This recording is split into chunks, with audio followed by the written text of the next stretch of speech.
दोस्तों, आज फिर से मैं आपके सामने एक जबरदस्त सस्पेंस थ्रिलर मूवी लेकर आया हूँ। इस मूवी का नाम है द साइन ऑफ 4 और इसकी IMDb रेटिंग है 7.9। अब आपने शेरलॉक होम्स का नाम तो सुना ही होगा, तो ये मूवी उसकी एक्सप्लेनेशन। तो मूवी की शुरुआत बेकर स्ट्रीट से होती है, जहाँ एक लेडी अपने हाथ में एक एड्रेस लिए दिखती है, जो कि किसी जगह का एड्रेस था। यानी वो लेडी उस एड्रेस की मदद से यहाँ तक पहुँची थी। अब खिड़की से डॉक्टर वॉटसन उसे देखता है और शेरलॉक से कहता है कि शायद कुछ देर में एक लेडी क्लाइंट हमसे मिलने आने वाली है। लेकिन शेरलॉक एक अलग ही परेशानी में डूबा होता है, क्योंकि उसे डॉक्टर वॉटसन की लिखी मैगजीन पसंद नहीं आई थी। इसलिए वो उससे कहता है कि तुम्हें विक्टिम के मोटिव से ज्यादा उसके ऑब्जर्वेशंस और नतीजे तक पहुंचने के तरीके पर बारीकी से ध्यान देकर लिखना चाहिए। तभी शेरलॉक की लैंड लेडी मिस हैडसन आती है और बताती है कि एक महिला आपसे मिलने आई है। ऐसा कहकर वो शेरलॉक को उस महिला का कार्ड देती है। अब शेरलॉक उस कार्ड को देखकर कहता है, मिस मैरी मॉस्टन, ऐसा नाम तो मैंने कभी नहीं सुना। फिर हम देखते हैं कि इतने में मैरी वहाँ आ जाती है। अब वो शेरलॉक से कहती है कि मिस्टर होम्स, मैंने आपके बारे में बहुत सुना है। आपने मेरी एक फ्रेंड के उलझे हुए केस में उसकी काफी मदद की थी, इसलिए उसने मुझे सजेस्ट किया है कि अपनी परेशानी को लेकर मैं आपके पास आऊं। अब शेरलॉक ये सुनकर मैरी का स्वागत करता है और इसके बाद मैरी उसे अपनी परेशानी बताती है। वो कहती है कि मेरे फादर कैप्टन मॉस्टन ब्रिटिश सैनिक थे और वो 10 साल पहले तक इंडिया में तैनात थे। मेरी माँ बचपन में गुजर गई थी, तो मेरी परवरिश इंग्लैंड के एक बोर्डिंग स्कूल में हुई और जब मैं 17 साल की थी तो मुझे अपने फादर का एक लेटर मिला। उसमें उन्होंने लिखा था कि वो आर्मी से 12 महीने की छुट्टी लेकर इंग्लैंड आ रहे हैं और फिर कुछ दिनों बाद उनका टेलीग्राम आया कि वो सुरक्षित लंदन पहुंच गए हैं और लैंघम होटल में ठहरे हैं। जिसके बाद मैं उन्हें रिसीव करने होटल गई, लेकिन वो मुझे वहाँ पर नहीं मिले। जबकि होटल स्टाफ ने मुझे बताया कि कैप्टन मॉस्टन कल रात तक यहाँ थे, लेकिन फिर अचानक कहीं चले गए और वापस नहीं लौटे। इसके बाद मैंने पुलिस में कंप्लेंट की, लेकिन वो ढूंढ नहीं पाए। अब मैरी की आंखों में आंसू आ जाते हैं। फिर शेरलॉक उससे पूछता है कि ये घटना कब की है, तो मैरी कहती है कि आज से ठीक 10 साल पहले की। तो ये सुनकर शेरलॉक हैरान होता है, क्योंकि 10 साल पुराने केस को मैरी अब क्यों लेकर आई है। तो मैरी आगे बताती है कि लंदन में मेरे फादर को कोई नहीं जानता था, सिवाय उनके रेजिमेंट के रिटायर ऑफिसर मेजर शॉल्टो के। इसलिए मैंने जब मेजर शॉल्टो से पूछा तो उन्होंने कहा कि उन्हें इस बारे में कुछ नहीं पता और इसके बाद मैंने अपने पिता की तलाश छोड़ दी। लेकिन फिर 4 साल बाद न्यूज़पेपर में एक अनजान आदमी ने इश्तेहार दिया और मिस मैरी मॉस्टन यानी मेरा एड्रेस मांगा। इसलिए मैंने फौरन अपना एड्रेस दे दिया, जिसके अगले दिन मुझे कुरियर से एक बॉक्स मिलता है जिसमें एक बेशकीमती पर्ल था और मैं उसे देखकर हैरान रह गई। लेकिन इससे भी बड़ी हैरानी की बात यह है कि अब हर साल उसी दिन उसी टाइम मुझे ऐसे पर्ल्स मिलते हैं। इसके बाद मैरी उसे पिछले 6 सालों से मिले पर्ल्स को दिखाती है और कहती है कि आज पहली बार एक पर्ल के साथ एक लेटर भी मुझे मिला है और इसी वजह से मैं आपके पास आई हूँ। इसके बाद शेरलॉक उस लेटर को मिस्टर वॉटसन को पढ़ने को कहता है। फिर वॉटसन पढ़ता है, मिस मैरी मॉस्टन, आज रात 7 बजे आप लेकम थिएटर के तीसरे पिलर के पास आइए। मेरा आदमी आपको मुझ तक पहुंचा देगा, लेकिन अगर आपको अकेले आने में डर लगे तो आप अपने साथ 2 लोगों को ला सकती हैं। बस शर्त ये है कि वो पुलिस वाले नहीं होने चाहिए, वरना दिक्कत होगी। आगे वो लिखता है कि मैं आपको न्याय दिलाना चाहता हूँ, क्योंकि आपके साथ गलत हुआ था। अब शेरलॉक को ये केस देखने में दिलचस्प लगता है, इसलिए वो मैरी से कहता है कि मैं और वॉटसन आज शाम आपके साथ उस एड्रेस पर जाएंगे। फिलहाल आप बेफिक्र होकर जा सकती हैं। अब मैरी के जाने के बाद वॉटसन खिड़की से उसे देखता है और शेरलॉक से कहता है, हमारी क्लाइंट काफी खूबसूरत थी, क्या तुम्हें नहीं लगता? तो शेरलॉक जवाब देता है, मेरे लिए हर क्लाइंट भविष्य की समस्याओं की एक कड़ी है। फिर वॉटसन कहता है, लेकिन खूबसूरत चेहरे सबको पसंद होते हैं। तो शेरलॉक कहता है, आखिरी खूबसूरत औरत जिसे मैंने देखा उसने इंश्योरेंस मनी के लिए अपने 3 बच्चों को जहर देकर मार दिया और वही सबसे बदसूरत आदमी ने 1.25 मिलियन पाउंड गरीबों को दान दे दिए। इसलिए अब मैं चेहरों से लोगों को जज नहीं करता। ये कहकर शेरलॉक टाउन की लाइब्रेरी में जाता है और डायरेक्टरी बुक से मेजर शाल्टो के बारे में पता करता है। इसके बाद घर लौटकर वो वॉटसन को बताता है कि मेजर शाल्टो का इस केस में है कि कैप्टन मॉस्टन पूरे शहर में सिर्फ मेजर शाल्टो को जानते थे और इन दोनों ने अंडमान निकोबार में ड्यूटी की थी। इसलिए मुझे लगता है कि शाल्टो ने झूठ बोला कि कैप्टन उनके घर पर नहीं आए। दूसरी बात, शाल्टो की डेथ के ठीक 4 साल बाद मैरी को पर्ल मिलने शुरू हो गए। इसका मतलब पर्ल भेजने वाला शाल्टो का वारिस है और उसे ये पर्ल्स वसीयत में मिले होंगे। लेकिन अब सवाल ये है कि इतने महंगे पर्ल्स वो मैरी को क्यों भेज रहा है। खैर, आज शाम को हमें वजह पता चल जाएगी। अब शाम को शेरलॉक और वॉटसन मैरी के साथ कैब में बैठते हैं यहाँ मैरी उन्हें एक कागज दिखाकर कहती है कि मुझे ये कागज होटल में मेरे डैड के डेस्क में मिला, लेकिन इसमें क्या लिखा है वो समझ में नहीं आया। अब शर्लॉक कागज पढ़ता है तो उसे पता चलता है कि ये असल में इंडिया की किसी मैन्युफैक्चरिंग कंपनी का कागज है और इसे किसी ने पॉकेट बुक में संभाल कर रखा था। इससे मैरी इम्प्रेस होकर कहती है कि आपने सही अंदाजा लगाया, असल में ये मेरे डैड की पॉकेट बुक से मिला है। तो शर्लॉक आगे कहता है इसमें एक डायग्राम है जो किसी बड़ी बिल्डिंग के अंदर के हिस्से को दिखाता है जिसमें शायद कुछ गड़ा हुआ है। अब उस डायग्राम में देवनागरी में 4 का सिंबल बना हुआ है और 4 नाम भी लिखे हुए हैं, करतार सिंह, इंद्रजीत सिंह, जगदीश सिंह और जोनाथन स्मॉल। इसके बाद शर्लॉक मैरी को वो कागज लौटाते हुए कहता है कि इसे संभाल कर रखिएगा, ये आगे काम आएगा। खैर, अब तीनों थिएटर के तीसरे पिलर के पास पहुंचते हैं जहां एक सिक्योरिटी गार्ड उन्हें पहचानकर एक कैब में ले जाता है। इसके बाद वो कैब उन्हें एक घर के पास छोड़ देती है जहां उस घर का केयरटेकर एक इंडियन होता है और वो तीनों को अंदर ले जाता है। अब वहां घर का मालिक थेडियस उनका वेलकम करता है। फिर हम देखते हैं कि थेडियस असल में एक अजीब सा आदमी होता है। अब वो इन तीनों से कहता है कि हमें नॉरवुड में मेरे भाई बार्थोस से मिलने जाना होगा, क्योंकि मैंने उसके मना करने के बावजूद मिस मैरी को वो पर्स भेजे, इसलिए वो काफी नाराज है। तो मैरी उसे बताती है कि उन पर्स के सिलसिले में ही हम यहाँ पर आए हैं और जानना चाहते हैं कि आखिर आपने वो पर्स मुझे क्यों भेजे। तो थेडियस कहता है कि इसके पीछे एक लंबी कहानी है। फिर वो बताता है कि लगभग 11 साल पहले मेरे फादर मेजर जॉन शोल्टो इंडिया से ढेर सारी जायदाद, हीरे, नौकर और बेशकीमती मूर्तियां लेकर आए थे, लेकिन इतना सब लाने के बाद भी उन्हें एक ऐसे आदमी से डर लगता था जिसकी एक टांग लकड़ी की थी और वो अक्सर हमें उस वुडन लेग वाले आदमी के बारे में बताते रहते थे। इसके बाद हमें फ्लैशबैक में दिखाया जाता है कि एक दिन मेजर शॉल्टो को एक लेटर मिलता है जिसे पढ़ते ही वो घबरा जाते हैं और अपने दोनों बेटों से छिपाकर उस लेटर को आग में जला देते हैं। अब उस दिन के बाद से उनकी हालत बिगड़ने लगती है, जिसके बाद वो मरने से पहले अपने बेटों बार्थोस और थेडियस को बताते हैं कि जब मैं इंडिया में, तो मुझे और कैप्टन मॉस्टन को एक गड़ा हुआ खजाना मिला था, जिसके बाद लालच में आकर मैंने वो खजाना चुरा लिया और वो आज भी हमारी जमीन में कहीं पर गड़ा हुआ है। आगे वो बताते हैं कि 4 साल पहले कैप्टन मॉस्टन मुझसे मिलने आए थे और अपने हिस्से की मांग कर रहे थे, जिस वजह से हमारे बीच में लड़ाई हुई और उसी दौरान उन्हें हार्ट अटैक आ गया और उनकी मौत हो गई। लेकिन मेरे एक वफादार नौकर ने उनकी लाश को दफना दिया और किसी को कुछ पता नहीं चला। इसके बाद मेजर शॉल्टो अपने बड़े बेटे को पर्स का एक गुच्छा देते हैं और इसका आधा हिस्सा वो कैप्टन मॉस्टन की बेटी को देने के लिए कहते हैं। लेकिन हम देखते हैं कि बार्थोस वो सारे पर्स हड़पना चाहता था और तभी मेजर शॉल्टो को खिड़की के बाहर वही वुडन लेग वाला आदमी दिखता है और उसे देखते ही उनकी मौत हो जाती है। जिसके बाद सीन प्रेजेंट में आता है जहाँ थेडियस बताता है कि जब तक हम खिड़की तक पहुँचे वो आदमी वहाँ से भाग चुका था। और फिर कुछ दिनों बाद मेजर शॉल्टो के कमरे में हमें साइन ऑफ 4 का कागज मिला जिसमें 3 इंडियंस और एक ब्रिटिश का नाम लिखा था। अब शर्लॉक यहाँ पर नोटिस करता है कि ऐसा ही कागज कैप्टन मॉस्टन के पास भी था। खैर, अब थेडियस आगे कहता है कि मेरा भाई बार्थोस तुम्हें पर्स देने के खिलाफ था, लेकिन मैंने जबरदस्ती भेजे, इसलिए आज मैंने तुम्हें यहाँ बुलाया क्योंकि हमें मेजर शॉल्टो का वो खजाना नॉरवुड वाले बंगले में मिला है और उसका बंटवारा करने के लिए तुम्हें इनवाइट किया गया है। इस तरह अब वो तीनों को नॉरवुड वाले बंगले में ले जाता है। लेकिन तभी वहाँ की मेड बताती है कि असल में मिस्टर बार्थोस आज अपने कमरे से बाहर नहीं आए और दरवाजे की चाबी अंदर के होल में अटकी है, जिससे दरवाजा नहीं खुल रहा।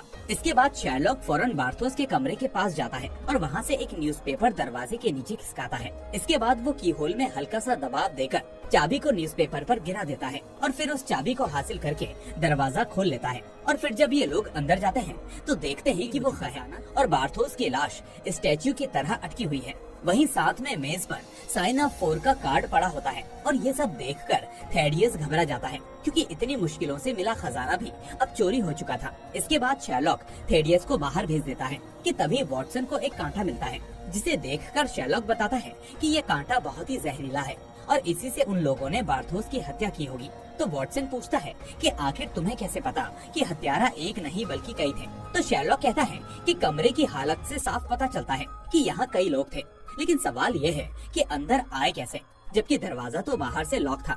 इसके बाद शर्लॉक की नजर मैट पर पड़े फुटप्रिंट्स पर पड़ती है जो वुडन लेग वाले आदमी के होते हैं। अब वो कहता है कि वुडन लेग के साथ उसका एक दोस्त भी था, इसलिए तुम जरा जाकर खिड़की की ऊंचाई देखो। इसके बाद वॉटसन देखता है कि खिड़की बहुत ही ऊंची है और कहता है कि इतना ऊपर लंगड़ा आदमी नहीं चढ़ सकता। तो शर्लॉक जवाब देता है कि नहीं, चढ़ सकता है। फिर वो तर्क देता है कि मान लो मैं वुडन लेग का साथी हूँ और कमरे में आता हूँ, रस्सी उठाता हूँ और उसे खिड़की से बाहर फेंक देता हूँ, जिसकी मदद से वुडन लेग को ऊपर खींच लेता हूँ और इसके बाद हम दोनों मिलकर हत्या करते हैं। तो ये सुनकर वॉटसन कहता है, लेकिन वुडन लेग यहाँ तक पहुँचा कैसे? तो शर्लॉक कहता है, छत के रास्ते, क्योंकि ये वही सीक्रेट छत है जिसमें मेजर शॉल्टो ने खजाना दफनाया था। इसके बाद शेरलॉक उस छत के कमरे की जांच करता है और वहाँ एक छोटा सा फुटप्रिंट मिलता है जो किसी बच्चे का लगता है। अब इससे वो कंफ्यूज हो जाता है। फिर इसके बाद ये दोनों बार्थोस की लाश की जांच करते हैं, जहाँ जहरीले कांटे को देखकर शेरलॉक कहता है कि ये जहर और कांटा यहाँ का नहीं है। इसलिए वो वॉटसन से कहता है कि तुम्हें 3 पिंचन लेग में जाकर टॉबी नाम का कुत्ता लाना होगा। जिसके बाद वॉटसन फौरन टॉबी को लेने निकल जाता है। अब इतने में वहाँ बार्थोस केस का इंचार्ज डिटेक्टिव जॉन्स अंदर आता है, जो शेरलॉक को पहले से जानता था। फिर हम देखते हैं कि जॉन्स को शेरलॉक की हर बात महज एक थ्योरी लगती थी। अब जॉन्स यहाँ अनुमान लगाता है कि बार्थोस की हत्या उसी के भाई थेडियस ने की है। उसका कहना था कि कल रात दोनों भाइयों में खजाने को लेकर लड़ाई हुई होगी, जिसके डिनर में जहर देकर उसे मार दिया होगा। लेकिन तभी थेडियस घबराकर कहता है कि मैंने अपने भाई को नहीं मारा। फिर शेरलॉक उसे शांत करते हुए कहता है कि घबराओ नहीं, मुझे पता है कि तुम बेगुनाह हो और मैं इसे साबित कर दूंगा। इसके बाद वो जॉन्स से कहता है कि हत्यारे 2 थे, एक नहीं। पहला एक टांग से लंगड़ा है और उसने अपनी दूसरी टांग के साथ लकड़ी अटैच कर रखी है और उस आदमी का इंडिया से कनेक्शन है, तो इस हिसाब से वो आदमी थोड़ा सांवला भी होगा। फिर ये सुनकर जॉन्स पूछता है, और दूसरे आदमी का क्या? तो शेरलॉक कहता है कि उसके बारे में मुझे अभी पक्का पता नहीं है, इसलिए मैं नहीं बता सकता कि वो कैसा दिखता होगा। अब दूसरी तरफ हम वॉटसन को देखते हैं, जो उस इलाके में पहुंचता है जहां शेरलॉक ने उसे उस कुत्ते टॉबी को लाने भेजा था। अब उसे एक बूढ़ा आदमी अंदर ले जाता है और जब उसे पता चलता है कि वॉटसन को शेरलॉक ने भेजा है, तो वो उसे अपने फार्म में ले जाता है। वहाँ वो उससे पूछता है कि शेरलॉक ने तुमसे किस जानवर को लाने को कहा? तो वॉटसन कहता है कि टॉबी नाम का एक कुत्ता। इस तरह वो आदमी उसे टॉबी दे देता है, जिसे लेकर वो नॉरवुड वाले बंगले में पहुंचता है, जहां शेरलॉक इस वक्त अकेला होता है। उस वक्त शेरलॉक बंगले की छत से उतरकर ये जांच कर रहा होता है कि आखिर वुडन लेग का साथी छत तक कैसे पहुंचा होगा। अब यहाँ वो नोटिस करता है कि पाइप में लगे होल्स बहुत पतले हैं, जिनके ऊपर कोई छोटी टांग वाला आदमी ही आसानी से चढ़ सकता है। इसीलिए अब वो नीचे आकर वॉटसन को बताता है कि इंस्पेक्टर जॉन्स बगैर कुछ सुने थेडियस को जबरदस्ती गिरफ्तार करके ले गया। लेकिन अब घबराने की बात नहीं, क्योंकि हत्यारा हमसे ज्यादा दूर नहीं। शेरलॉक कुत्ते टॉबी को वो जहरीला कांटा सुंघाता है और टॉबी फटाफट शहर के कोने की तरफ भागने लगता है। असल में टॉबी एक खास हस्की कुत्ता होता था, जो किसी भी चीज की स्मेल को बाकी कुत्तों से बेहतर पहचान सकता था। अब टॉबी का पीछा करते हुए शेरलॉक और वॉटसन समुद्र के किनारे पहुंच जाते हैं, जहां शेरलॉक उससे कहता है कि वो दोनों मुजरिम हमारी सोच से ज्यादा चालाक हैं और ऊपर से वो बोट लेकर भाग गए होंगे। लेकिन अगर हमें उनकी बोट का पता चल जाए तो हम उन्हें पकड़ सकते हैं। इसके बाद वो पास के एक हाउस में जाता है, जहाँ बोट किराए पर दी जाती है। अब शेरलॉक वहाँ की ओनर से पूछता है, मुझे एक ऐसी बोट चाहिए जो दूर तक जा सके, क्या आपके पास ऐसी कोई बोट है? तो ओनर कहती है कि हमारी अरोरा नाम की बोट थी, लेकिन उसे एक वुडन लेग वाला आदमी ले गया। ये सुनकर शेरलॉक हैरानी से पूछता है कि उसके साथ कोई और भी था क्या? तो ओनर बताती है कि हाँ, एक था, लेकिन वो आदमी कम सर्कस से भागा हुआ जानवर ज्यादा लग रहा था और उसके दांत कुत्ते जैसे नुकीले थे। तभी शेरलॉक पूछता है, तो वो बोट हरे या पीले रंग की होगी, क्योंकि आपकी बाकी बोट्स भी हरे और पीले रंग की है। तो ओनर कहती है कि नहीं, वो असल में काले रंग की थी और उसमें गोल्डन परत चढ़ी थी। तो शेरलॉक पूछता है कि फिर उसकी चिमनी सफेद होगी? तो वो कहती है कि नहीं, चिमनी भी काली थी। अब शेरलॉक बोट की सारी डिटेल्स लेकर वहाँ से निकलता है और रास्ते में वॉटसन को बताता है कि हमेशा चालाकी से जानकारी निकालनी चाहिए, क्योंकि अगर सामने वाले को लगेगा कि उसकी हर बात आपके लिए खास है, तो वो चुप हो जाएगा, जैसे सांप सूंघ गया हो। खैर, अब बेकर स्ट्रीट पहुंचकर शेरलॉक कुछ बेकर लड़कों को बुलाता है, जिन्हें वो इर्रेगुलर्स कहता था। ये बच्चे उसके लिए दूसरों पर नजर रखते थे। अब यहाँ वो उन्हें अरोरा बोट का हुलिया बताता है और कहता है कि तुम्हें रिवर की उन सभी जगहों पर जाना है जहाँ बोट रिपेयर होती हैं, और अगर तुम्हें अरोरा बोट मिले तो मुझे खबर करना, ये लो एडवांस फीस। इतना सुनकर ही वो बच्चे बोट ढूंढने निकल पड़ते हैं। इसके बाद शेरलॉक अंडमान निकोबार की एक बुक पढ़ने लगता है। शाल्टो और कैप्टन मॉस्टन का वहीं से कनेक्शन था। अब उस बुक से उसे पता चलता है कि अंडमान में एक छोटी नस्ल के लोग होते हैं जो जहरीले तीर बनाने में माहिर होते हैं, और अगर उनका विश्वास जीत लिया जाए तो वो जिंदगी भर साथ नहीं छोड़ते। ये पढ़कर अब शेरलॉक को उस लेडी की बात याद आती है जिसने उस आदमी के बारे में जिक्र किया था, जिसके दांत नुकीले थे। लेकिन फिर शाम तक शेरलॉक बेताब हो जाता है, क्योंकि आधा दिन बीत चुका होता है और अब तक के रेगुलर ग्रुप के बच्चे कोई खबर नहीं लाए होते। वो सोचने लगता है कि अगर ऐसे ही चला तो वो वुडन लेग और उसका साथी बोट लेकर दूर निकल जाएंगे। अब दूसरी तरफ इर्रेगुलर ग्रुप का लीडर विगिंस उस अरोरा बोट को ढूंढ लेता है और फौरन शेरलॉक को इस बारे में बताता है। इसके बाद शेरलॉक भेस बदलकर उस जगह पहुंचता है जहां बोट रिपेयर हो रही होती है। फिर वो रिपेयर करने वाले से बात करने की कोशिश करता है और तभी शॉप का मालिक कहता है, मुझे अरोरा बोट शाम 6 बजे तक दुरुस्त चाहिए। हमारे 2 क्लाइंट उसका इंतजार कर रहे हैं और वो ज्यादा देर नहीं रुक सकते। अब ये सुनकर शेरलॉक वहाँ से निकल जाता है। इसके बाद बेकर स्ट्रीट लौटकर शेरलॉक अपने नए हुलिये से वॉटसन और इंस्पेक्टर जॉन्स दोनों को चौंका देता है, क्योंकि वो उसे पहचान ही नहीं पाते। अब शेरलॉक उनसे कहता है कि आज शाम 6 बजे रिवर से एक बोट रवाना होगी और उसमें तुम्हारे केस के दोनों हत्यारे होंगे। इसके बाद शाम होने से पहले शेरलॉक, वॉटसन और जॉन्स एक बोट हायर करके उस रिवर तक पहुंच जाते हैं जहां अरोरा रिपेयर हो रही थी। लेकिन वो देखते हैं कि उनके पहुंचने से पहले ही वो हत्यारे बोट लेकर भाग चुके होते हैं। इसके बाद वो अपनी बोट की रफ्तार बढ़ाकर उनके करीब पहुंचते हैं। अब शेरलॉक बायनाकुलर से देखता है कि उसका शक सही था और उस वक्त बोट में 2 लोग होते हैं, जिसमें एक की टांग लकड़ी की होती है और दूसरा छोटे कद का भयानक दिखने वाला है। इसके बाद वो छोटा आदमी पुलिस को देखकर जहरीले तीर से हमला करने की कोशिश करता है, लेकिन वॉटसन उसे शूट कर देता है और वो मर जाता है। इसके बाद सिर्फ वुडन लेग बचता है, जो अपनी लकड़ी की टांग की वजह से ज्यादा दूर तक भाग नहीं पाता और पकड़ा जाता है। फिर ये लोग वुडन लेग वाले आदमी को अपनी बोट में ले जाते हैं, जहाँ शेरलॉक कहता है कि ये जोनाथन स्मॉल है, जिसका नाम साइन ऑफ 4 के लेटर में था। तो जोनाथन कहता है कि मेरा यकीन करो, बार्थोस को मारने का मेरा कोई इरादा नहीं था।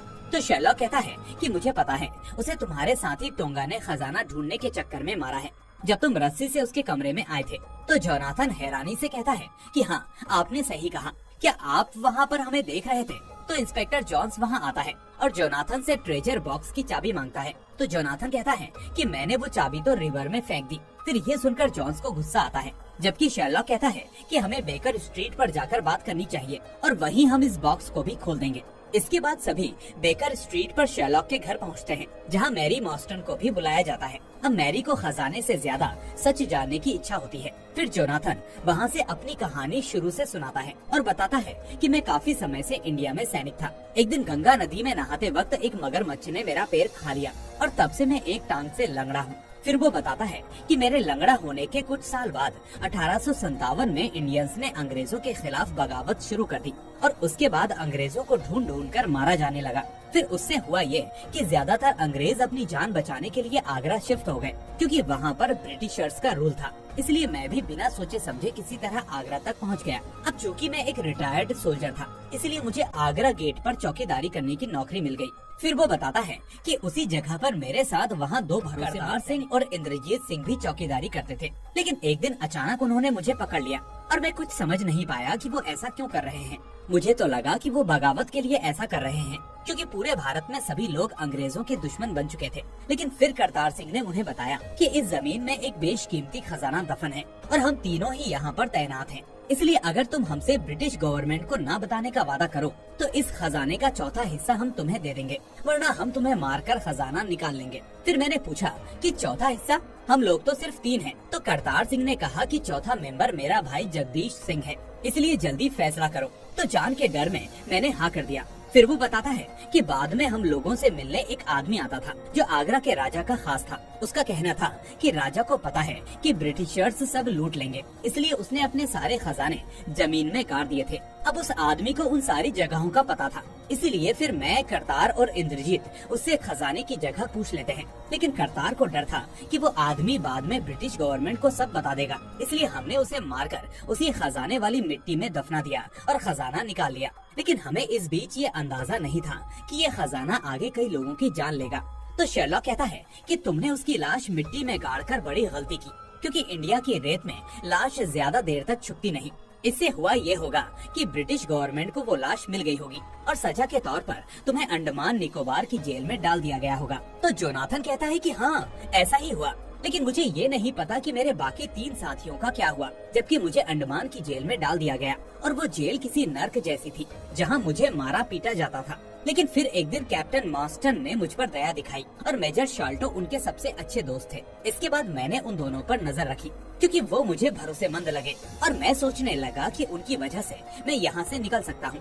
इसलिए एक रात मैंने उन्हें सारी सच्चाई बता दी और कहा कि मेरे और मेरे तीनों साथियों को जेल से निकालो और खजाने के 6 हिस्से करो, क्योंकि ये खजाना इतना बड़ा है कि छठा हिस्सा भी काफी होगा। लेकिन शॉल्टो ऐसा नहीं चाहता था और वो खजाने के सिर्फ 3 हिस्से ही करना चाहता था, वो भी इन्हीं तीनों के बीच। पर मैं अपने साथियों को धोखा देना नहीं चाहता था और इस बात पर मेरी और शॉल्टो की बहस हो गई। लेकिन तभी कैप्टन मॉन्स्टन शॉल्टो को एक कोने में लेकर जाते हैं और कहते हैं कि हम जोनाथन से खजाने का ठिकाना पता कर लेते हैं और बाद में उसे या उसके साथियों को कुछ नहीं देंगे। फिर अगले दिन मैंने इस प्लान से अनजान दोनों को बाइबल पर हाथ रखकर शपथ दिलवाई कि वो खजाना निकालते ही बाकी चारों साथियों को उनका हिस्सा देंगे। इसके बाद मैंने उन्हें खजाने का नक्शा और चारों के नाम दिए, लेकिन हिस्सा देना तो दूर, उन गद्दारों ने साथी को जेल से भी नहीं निकाला और इस बात का गुस्सा मेरे अंदर सुलगने लगा। फिर मैंने कसम खाई कि मैं उनसे बदला लूंगा और कई सालों की मेहनत के बाद जब मैं अंडमान की जेल से भागा तो वहाँ मेरी दोस्ती टोंगा नाम के एक आदमी से हुई। फिर मैं और टोंगा बोट लेकर लंदन की ओर निकल पड़े, लेकिन लंदन पहुँचने से पहले ही मॉन्स्टन और शॉल्टो हार्ट अटैक से मर गए थे और इसके बाद टोंगा ने खजाना लूटते वक्त गलती से शॉल्टो के बेटे बार्थोस को मार दिया।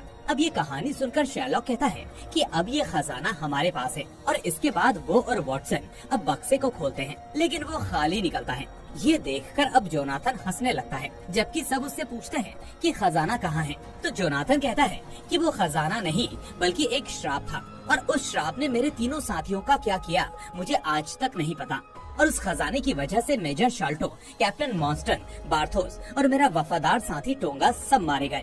इसीलिए जब टोंगा को गोली लगी तो मैंने सारा खजाना पानी में फेंक दिया और अब वो खजाना और उसका श्राप हमेशा के लिए गायब हो गया। इस तरह केस सॉल्व होने के बाद पुलिस जोनाथन को अरेस्ट करके ले जाती है, लेकिन खजाना उसके हाथ नहीं लगता और फिर मैरी इसके लिए शेरलॉक और वॉटसन से माफी मांगती है क्योंकि उनका वक्त बर्बाद हुआ। फिर वॉटसन कहता है कि नहीं, बात केस की थी जो सॉल्व हो चुका है। इसके बाद मैरी बेकर स्ट्रीट से चली जाती है और वॉटसन शेरलॉक से कहता है कि हमारी क्लाइंट बहुत खूबसूरत थी, लेकिन शेरलॉक को इससे फर्क नहीं पड़ता और ये मूवी यहीं पर एंड हो जाती है।